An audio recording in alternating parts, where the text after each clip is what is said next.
Pai, nós oramos, abençoamos o teu servo e ministramos toda a graça de Deus sobre ele. E declaramos vitória em Cristo Jesus. Quanto a todos nós ouvintes, abrimos nossos ouvidos também espirituais para receber a tua palavra. E pedimos que o Senhor nos use também para receber esta mensagem, para sermos receptivos, reflexivos e para sermos, Pai, decididos a proteger as nossas almas, guardando a tua palavra. Assim oramos e assim agradecemos no nome de Jesus. Amém. Então, com mais palmas para Jesus, receba o pastor Moreno. Obrigado, meu amigo.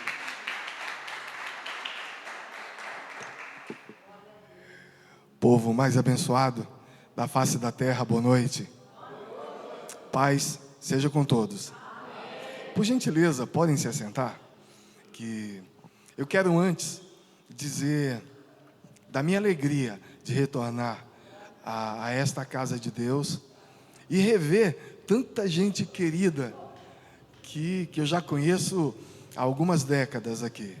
É um prazer rever todos vocês e é maravilhoso estar com vocês, adorando ao Senhor e recebendo dele a palavra que vai nos conduzir nessa vida até que nós cheguemos lá diante do trono. Amém? Eu quero, o pastor já havia anunciado aqui a minha família, mas para quem não conhece, a Luísa é a minha esposa, a Thalita, que, por favor, coloque-se de pé, meu amor. O povo quer te conhecer, olha para trás lá, vai ver esse povo todo. A Thalita, por favor, filha, é a minha filha. A Thalita está nesse momento dividindo a habitação dela entre Lorena e São Paulo. Então ela passa a semana lá em São Paulo, onde trabalha, e mora aqui em Lorena. Mas pela graça de Deus, muito em breve ela estará definitivamente morando aqui em Lorena, e a gente haverá mais vezes. Amém? Meu filho Felipe, o Felipe é conhecido de muita gente aqui também, e conhece muita gente, e é um filho muito querido, e durante a pregação eu ainda vou falar alguma coisa sobre a minha família, e a esposa dele, a Samanta. Por favor, Samanta, fique de pé também, para que todos te conheçam, e eles administram aqui o condomínio New Life e mais alguns outros, e talvez alguém mora em algum condomínio administrado pela Samanta, né? E esse casal, claro, mora no meu coração. Nem precisava falar isso aqui. Queridos, eu gosto de pregar sempre o reino de Deus. Eu gosto de pregar o que nós precisamos fazer para chegar até o reino de Deus. E porque está muito próximo, o arrebatamento está muito próximo, e nós precisamos conquistar esse reino de Deus, porque a Bíblia fala que o reino de Deus, ele é conquistado pela força, e nós precisamos dessa força se quisermos chegar lá. Então nessa noite, nós vamos falar de um atributo que nós precisamos ter para conquistar esse reino que nós tanto ansiamos, que é a fé. Sem fé, ninguém verá Deus, como diz lá em Hebreus. Portanto, do que eu vou falar com vocês nessa noite aqui, eu gosto de dar títulos para eu arquivar e no futuro eu poder achar com mais facilidade as mensagens. E aí, se alguém gosta de título de mensagem, o título da mensagem de hoje é A Fé que Salva e Salva. Aí vocês vão ficar assim no suspense, para saber por que salva e salva, até durante a pregação. Amém? Eu tentei usar aqui o meu equipamento, mas não deu muito certo não está querendo funcionar, mas Deus me deu o dedo que pode acionar aqui e está tudo certo. Bom, de todos os que estão aqui, Quem é que julga que tem realmente fé? Dê um sinal, por favor. Oh, glória. Eu já vi que eu não estou sozinho. Que bom. Então é para vocês mesmo a mensagem de hoje. Tá bom? Queridos, lá em Hebreus 11:6, está escrito: sem fé é impossível agradar a Deus, pois quem dele se aproxima precisa crer que ele existe e que recompensa aqueles que o buscam. Então, eu estou falando para um povo que tem fé. Então, eu estou falando para um povo que crê que de fato ele existe e que ele recompensa esse povo que crê que de fato ele existe. Então, é exatamente para vocês. Essa mensagem de hoje à noite, ela veio com um endereço certo. Primeira Igreja Quadrangular de Lorena. Então, é para vocês aqui. Guardem nos seus corações essa mensagem, porque ela de fato é um atributo que todos nós precisamos ter, além de diversos outros, para conhecer a Deus, para ver face a face o nosso Deus, o nosso Criador. Queridos, a nossa fé, ela é maior ou menor, conforme a vida que levamos. Mas como assim? De acordo com o nosso viver, a nossa fé pode ser aumentada ou diminuída.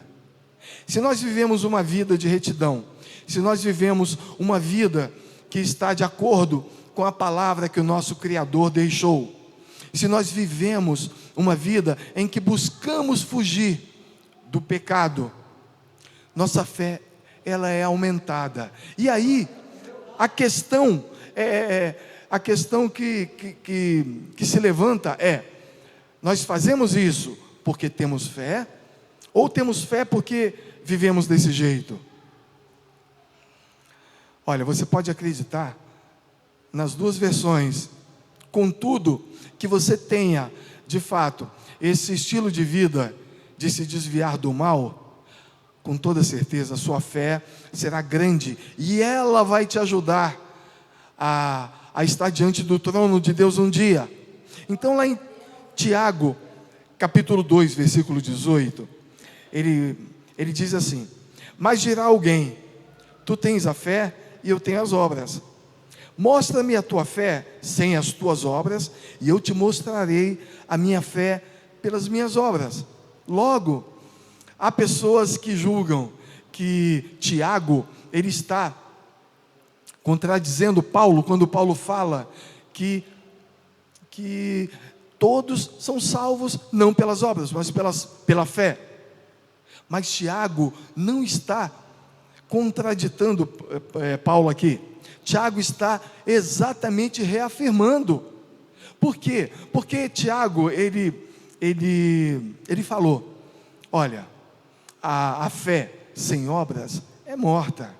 Mas por que ele disse isso? Nós seríamos salvos pelas obras ou pela salvação, ou pela fé? Não, ele está dizendo o seguinte: se você tem fé, você tem que ter obras. E a Bíblia fala que pelos frutos conhecereis a árvore. Então, se de fato a árvore é boa, se de fato a árvore é regada todos os dias com o alimento espiritual necessário, é claro que ela dará bons frutos. Por isso, quem tem fé tem boas obras também. Então Paulo e Tiago se complementam. Queridos, o que fazemos em vida é que mostra se estamos ou não preparados para a morte. Então, a nossa trajetória aqui nessa vida, ela tem que ser de tal forma reta, de tal forma em conformidade com a palavra de Deus, que se nós não agirmos dessa forma, nós não veremos a Deus. Se nós não tivermos de fato essa vida de retidão, o reino de Deus será para todos, menos para nós. Mas aí a pergunta: será que nós estamos preparados para a morte? Bom, tudo que eu falei até aqui foi apenas uma introdução para uma experiência que eu tive de quase morte e que eu vou compartilhar com vocês para edificar a fé de vocês, para aumentar a fé de pessoas que eventualmente estejam precisando de ânimo, estejam precisando de uma palavra que as leve a um nível maior de fé, de busca a Deus, de crença no Salvador. Então eu vou contar para vocês que nós estamos em 2023, em 2021, em julho de 2021, eu tive Covid-19, como é claro, alguns de vocês tiveram também, e tenho certeza de que todos aqui têm experiências maravilhosas para contar, em relação ao Covid ou até em relação a outros problemas que tiveram. Mas no meu caso aqui, eu tive Covid, eu esperei muito para procurar o hospital e só procurei no dia em que eu já senti que eu ia morrer em casa. Aí, chegando no hospital, eu já fui internado na UTI do hospital da Unimed aqui. E lá eu fiz muitos exames, alguns deles foram terríveis. Um deles, inclusive, era uma agulha que eles enfiavam no músculo da virilha,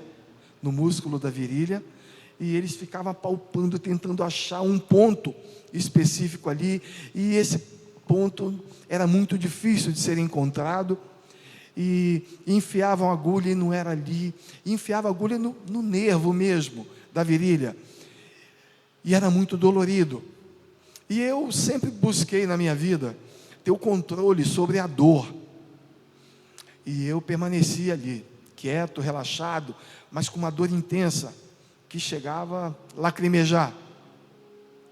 E aí o sofrimento começou ali, na UTI. 2 dias depois, a médica da UTI, ela chegou e me disse que eu teria que ser entubado. E daí, eu falei com ela, doutora, é grave, né? E ela falou, olha, nesse instante, o senhor está morto. Parece cruel isso aí, não é verdade? Mas não foi cruel. Foi Deus dizendo para mim, olha, você vai ter que se colocar nas minhas mãos. Você vai ter que ficar na minha dependência. Porque se depender dos médicos, você está morto. E isso me trouxe uma paz muito grande. A médica, inclusive, disse para mim, o senhor quer escrever uma carta para a sua família? E eu falei, realmente, eu estou com o pé do lado de lá. E eu disse, quero. E ela mesma levou papel e caneta, e ela falou, olha, o senhor pode escrever com calma aí. E aí eu escrevi a carta para cada um dos meus familiares. E quando eu terminei de escrever, eu fiz uma oração. E naquela oração, foi muito curta. Naquela oração, eu confessei Jesus como meu Salvador, novamente. Eu pedi perdão pelos meus pecados, confessei a Deus os meus pecados. E pedi a Deus, Senhor, faça a tua vontade. Se for de me preservar aqui nessa terra, eu vou glorificar o teu santo nome. Contudo, se for de me levar, eu quando chegar aí vou glorificar do mesmo jeito. Eu só peço que o Senhor cuide da minha família. Depois disso, eu pedi para chamarem a médica, entreguei a carta a ela, e ela falou, o senhor está nervoso? Eu falei, não estou nem um pouquinho nervoso. Falei, doutora, se eu morrer eu sei para onde eu vou. E aí, eu me lembrei de Filipenses capítulo 1, versículo 21, em que Paulo fala assim, porque para mim o viver é Cristo, e o morrer é ganho. Então, se eu ficasse vivo, estava maravilhoso, porque eu viveria com Cristo aqui. Mas se eu morresse, o lucro seria maior ainda, porque eu estaria nos braços do Pai, se eu tivesse ido. Bom, aí, com a intubação vieram alguns problemas.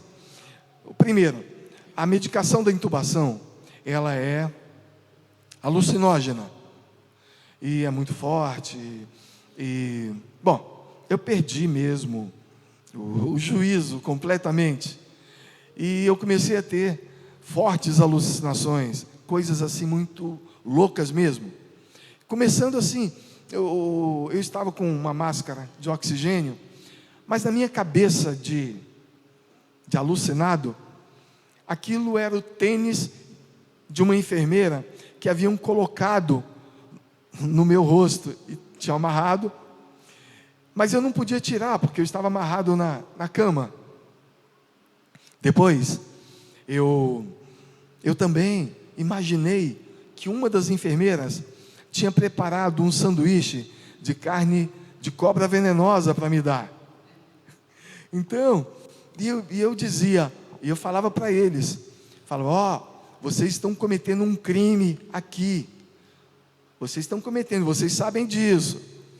E aí eu pedia para falar com os meus filhos, a minha filha e meu filho são advogados, e daí eu queria falar com eles, e na única vez que eu consegui, porque não podia ter visita na UTI, a única vez eu falei, olha, eu estou aqui em cárcere privado, e eu estou sofrendo todo tipo de coação aqui dentro, eu quero que vocês entrem com a ação na justiça, para resolver o meu problema aqui.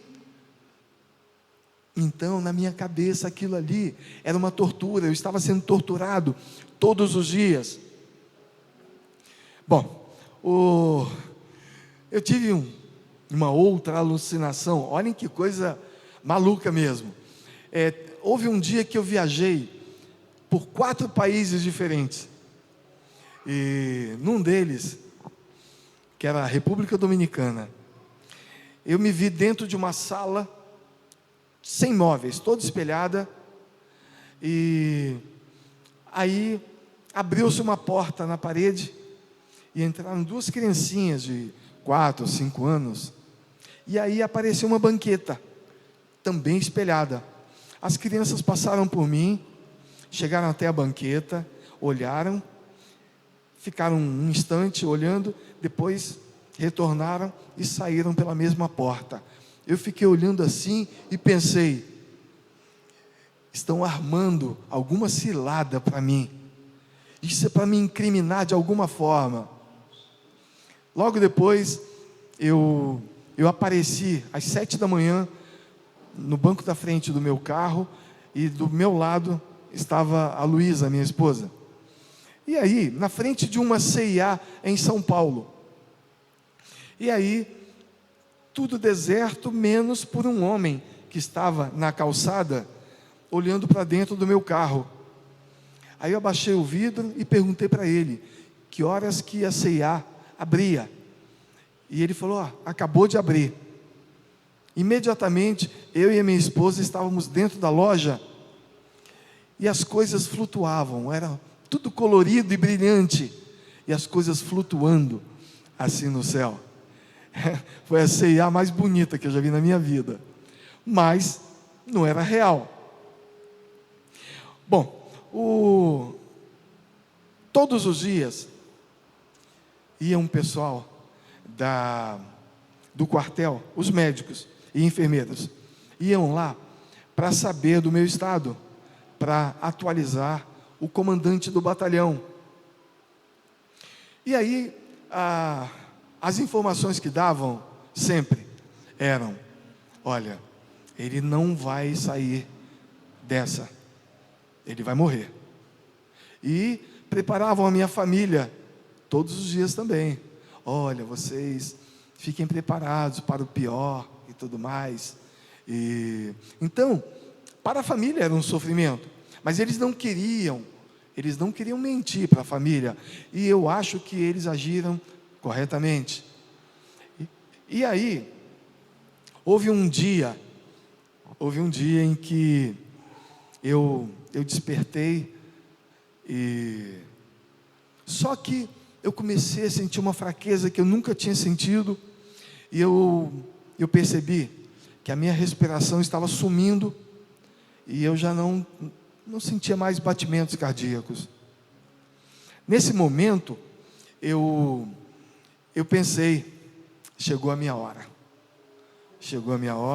e eu falei: Senhor, me receba nos teus braços, porque eu estou preparado.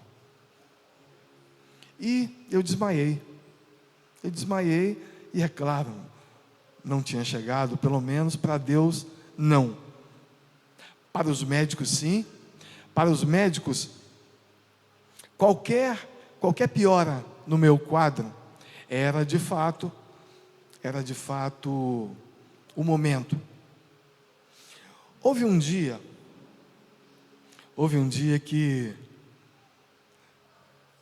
foi um capitão do exército lá, e para conversar com a médica da UTI, ela o levou no canto e falou para ele: capitão, eu vou falar a verdade, de hoje ele não vai passar, porque eu estava há 3 dias já com muita febre, e a febre não passava com nada, e eles não sabiam o motivo daquela febre.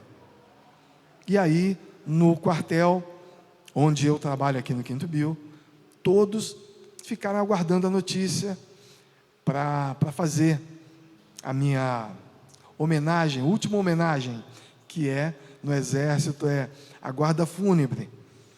Eu imagino que já estivessem até ensaiando, né?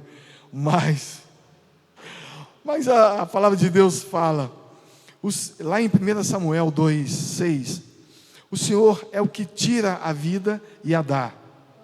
É Ele quem faz descer a sepultura e faz tornar a subir dela. Então Deus dizia o tempo todo: olha, vocês estão profetizando uma coisa que vocês não dominam. Vocês estão profetizando do que vocês não sabem. Vocês dizem que alguém vai morrer, mas só vai acontecer se eu disser que vai morrer. Fui eu quem deu a vida a todas as pessoas, e só eu posso tirar a vida que eu dei a todas as pessoas. Louvado seja esse nosso Deus. Pode aplaudir. Toda honra, toda glória sejam dadas ao nosso Deus. Bom, o tempo foi passando e eu talvez melhorando, não sei, eu estava alucinado. Até que 30 dias depois da minha internação, eu fui transferido para o quarto.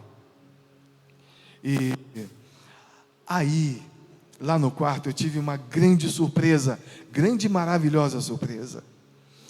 Foi um enfermeiro que trabalhava na UTI e que várias vezes me atendeu. E esse enfermeiro me contou o seguinte, que os enfermeiros gostavam de ir lá cuidar de mim, porque apesar de todo o trabalho que eu dei lá naquela UTI, eu sempre falava de Deus para todos. Eu não me lembro. E ele disse que, ele me contou uma vez, que ele era crente, mas estava desviado, fazia 3 anos já. E que eu falei para ele, eu falei: rapaz, não faz isso com você não. Olha para mim aqui, eu estou morrendo aqui. Mas eu sei para onde eu vou. E se você morrer hoje, para onde você vai? E ele disse que naquela noite ele se reconciliou com Jesus. Queridos, Deus está conosco em qualquer lugar, em qualquer situação. Deus nos usa do jeito que Ele quiser, mas nós precisamos dar acesso a Deus. Deus não invade a vida de ninguém. Deus não invade a mente e o coração de ninguém. Não, Ele nos respeita, mas Ele espera que cada um de nós esteja sempre disponível a fazer a obra dEle, em qualquer lugar, em qualquer situação, e Ele vai usar, como me usou lá, e sem que eu me lembrasse de nada disso. Então, coloque-se, meu amado, minha amada, coloquem-se à disposição de Deus. Se você pode fazer alguma coisa para a obra de Deus, faça, não deixe para fazer depois. Se você acha que deve falar de Jesus para alguém, fale, não deixe de falar. Deus conta com cada um de nós para fazer a obra dele aqui na terra. Porque imaginem a vergonha que seria para cada um de nós se as pedras começassem a clamar, se as pedras começassem a evangelizar. Nós somos os evangelistas de Deus, nós somos os obreiros de Deus com os quais Ele conta. Bom, aí tive alta do hospital, depois de 35 dias de internação. Mas eu estava tão fraco, que já na saída, foi uma enfermeira muito forte e mal-humorada. Ela foi me levar até o carro. A Thalita estava me esperando. Quer dizer, Thalita foi lá me resgatar. E aí, quando ela abriu a porta do carro, e eu numa cadeira de roda, e a enfermeira me segurou por trás, e só que quando eu fui colocar uma perna para dentro do carro, eu não suportei o peso do meu corpo, e eu caí ali no chão, na porta do carro, lá na porta do hospital da Unimed. E aí, eu achava que aquela mulher era muito mal-humorada e tal, mas foi Deus que mandou aquela enfermeira, porque ela me juntou por trás assim, e olha que eu sou pesado, mas me levantou e me colocou na poltrona do carro. Só faltou ela dizer para mim: rapaz, seja homem, rapaz, levanta desse chão aí, ó. Mas foi assim a minha saída do hospital. Quando eu cheguei em casa, e aí, para descer do carro, não tinha quem conseguisse com o meu peso. Aí Deus mandou o meu filho, o Felipe, estar lá. Aí ele me juntou assim por debaixo dos braços, eu segurei no pescoço dele, e ele me levantou do chão e me colocou lá no sofá. Eu não tinha força nem para virar na cama, eu não tinha força para nada. E acabei de ver uma pessoa muito, muito especial na minha vida. Como? Também. Então, ela sabe disso. Minha irmã querida, como eu amo, como eu te amo, pastora Rita.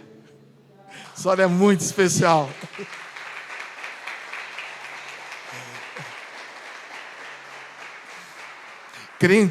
Ser crente é bom por isso, né? Porque um homem pode falar para a esposa do outro que a ama, né?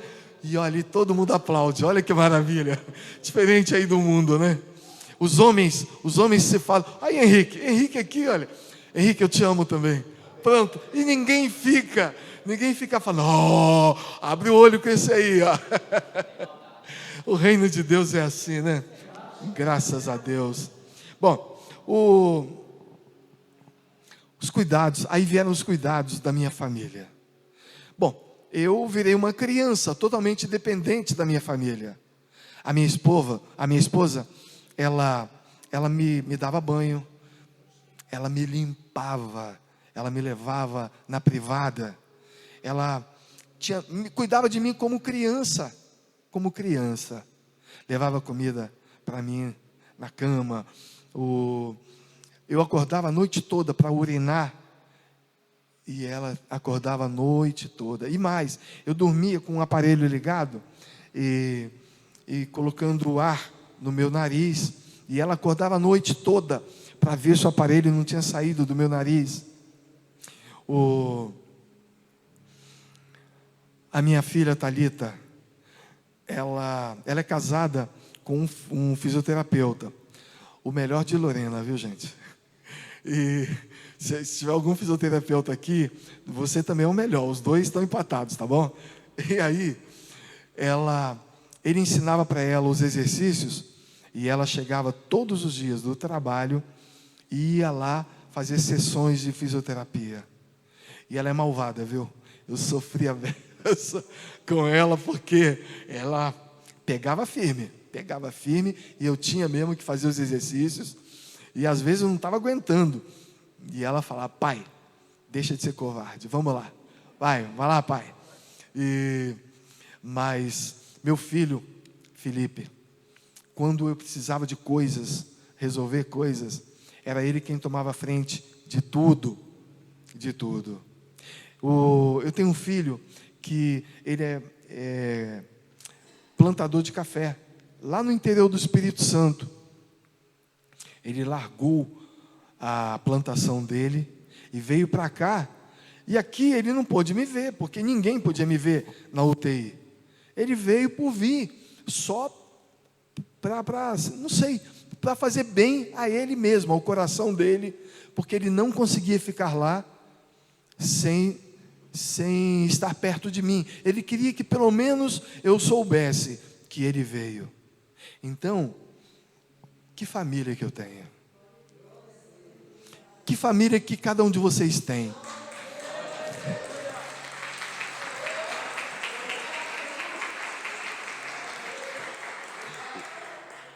Esses momentos, eles são permitidos por Deus para que nós sejamos colocados à prova, para que pessoas ao nosso redor sejam colocados à prova.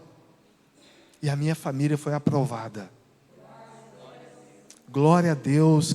Que família que cada um de nós tem aqui.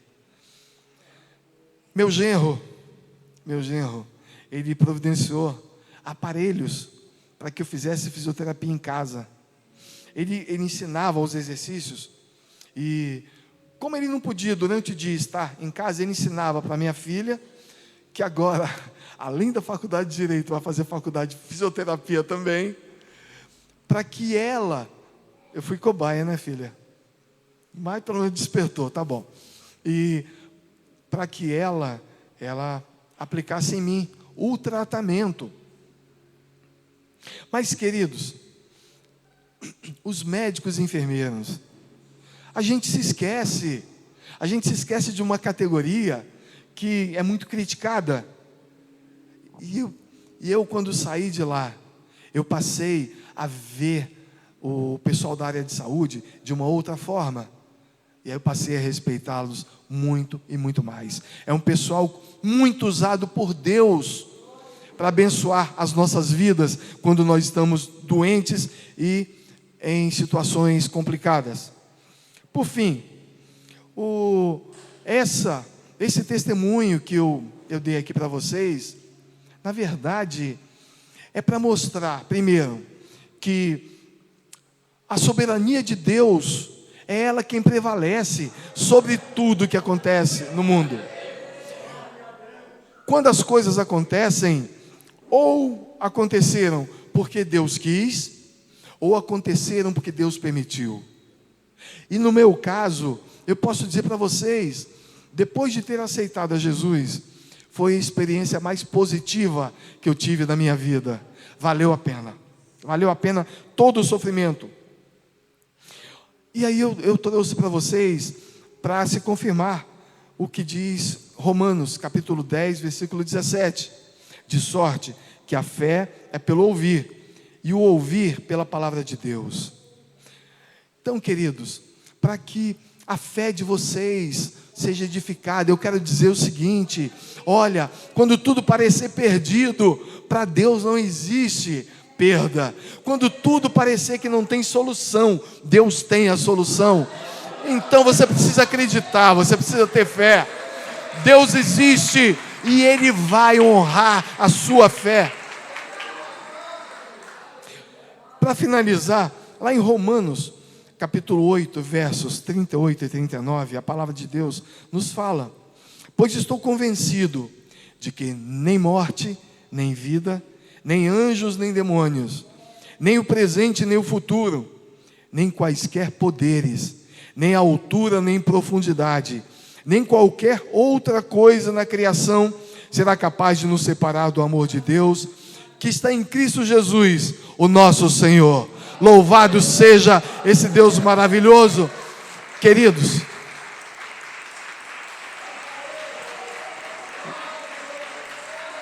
glória ao nosso Deus.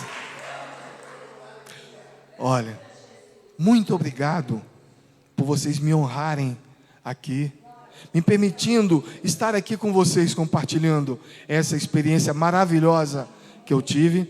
Foi dolorosa, mas foi positiva. E foi um prazer rever cada um desses irmãos amados e ver os que eu não conhecia ainda. Então, muito obrigado por tudo. Que Deus abençoe grandemente a vida de vocês. Amém.